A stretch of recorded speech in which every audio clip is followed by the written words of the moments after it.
So let me ask you a question. Are you just absolutely exhausted by self-help gurus telling you to fake your body language? You know the drill. Memorizing the perfect witty comeback, or constantly obsessing over exactly where to place your hands when you're talking to someone? It's draining, right?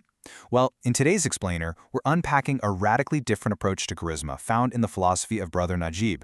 We're going to explore how to build a genuinely strong personality, not through cheap tricks, but by changing how we operate at our absolute core. It's an inside-out approach, and honestly, it completely changes the entire dynamic of social interaction. Okay, here's our roadmap for today. We're starting with the charisma trap, then we'll look at the power of the creed, followed by crafting your slogan, guiding the lost, and finally, inventing your own game. Let's dive in. Kicking things off with Section 1, the charisma trap, and the sheer exhaustion of faking it.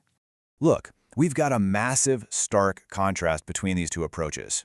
The old way essentially teaches us to treat human interaction like a game of high-stakes chess, where you're manually calculating every single move. If they do this, I have to do that. You force your body language, you fake your reactions, it is grueling. But the new way, it's entirely liberating. It suggests that by adopting a rock-solid internal belief, your presence becomes completely natural. Your internal state just naturally dictates your external presence, without you having to force a single muscle. Honestly, the old way is fundamentally broken because faking it is a massive, massive drain on human energy. Memorizing all those psychological tricks and micro-expressions, that takes years of constant, active training. And let's be real here. Most of our brains simply don't have the RAM to process dozens of complex social cues while we're just trying to, say, order a cup of coffee. It's an incredibly unsustainable path to influence. You literally cannot fake it forever. Eventually, the mask is going to slip. Which brings us right to Section 2, Power of the Creed. True power is inside out. So what exactly is a creed in this philosophy? Well, it's a deeply held, noble internal belief. Think about concepts like unwavering honor, absolute fairness, or a genuine, deep-seated dedication to helping people. And the fascinating insight here is that when you fill yourself with a powerful creed, something almost magical happens to your physical output. Because you actually truly believe what you're standing for, your posture automatically straightens. You naturally look people in the eye. You speak with this magnetic resonance. You basically become a natural source of light, and you don't have to consciously think about your body language for even a fraction of a second. It just happens. The whole shebang is automatic.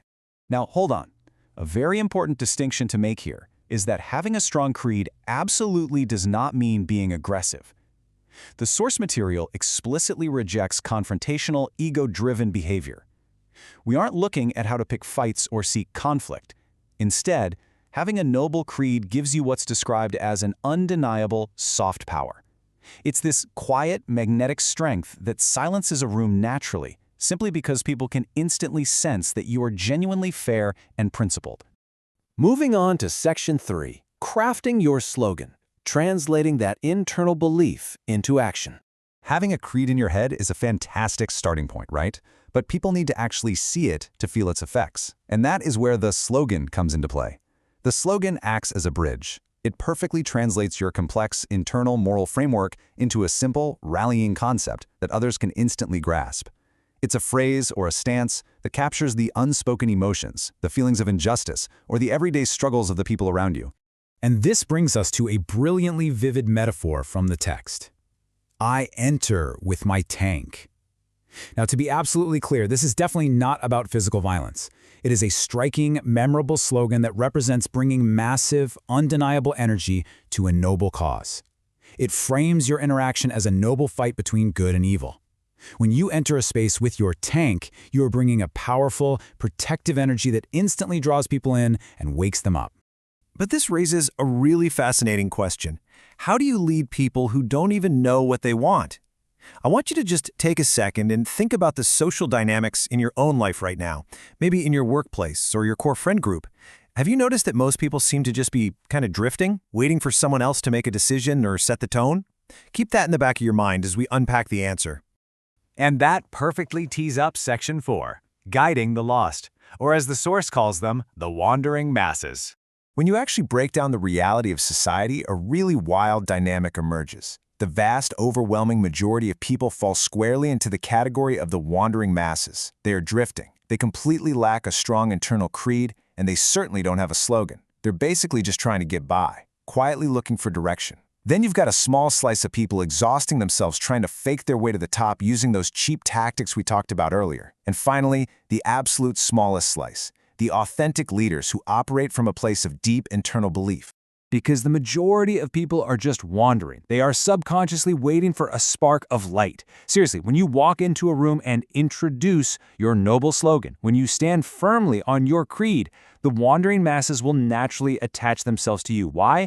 Because you are finally giving a voice to their unarticulated feelings. You're offering them the clarity and the moral direction that they honestly didn't know how to find themselves. All right, the final piece of the puzzle. Section 5. Inventing your own game. This is the ultimate strategy.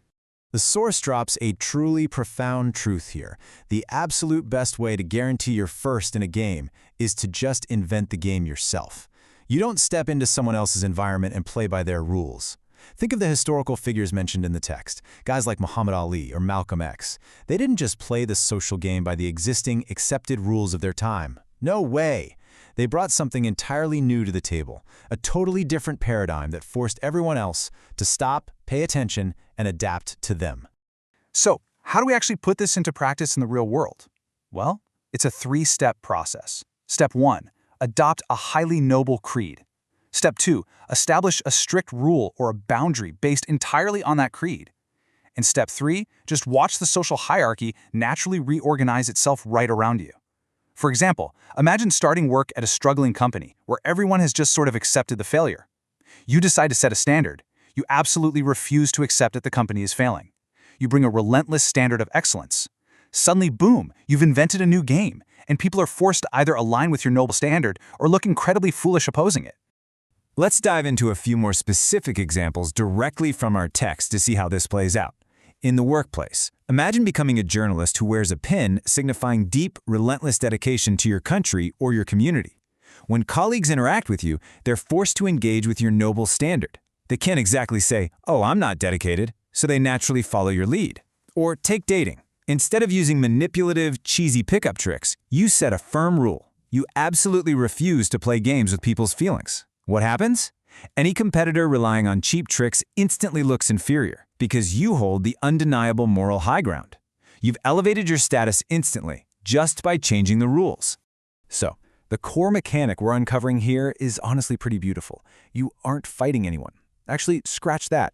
It's not even a competition. You are simply drawing boundaries that are so ethical, so principled, and so inherently strong that the wandering masses literally have no choice but to respect and follow you.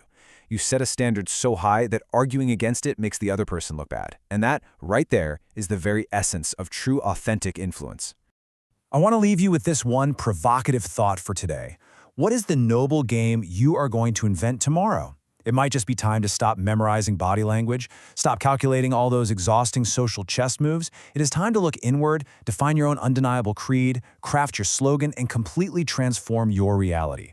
Thanks for joining me on this explainer. Let's get out there and start building that authentic power today.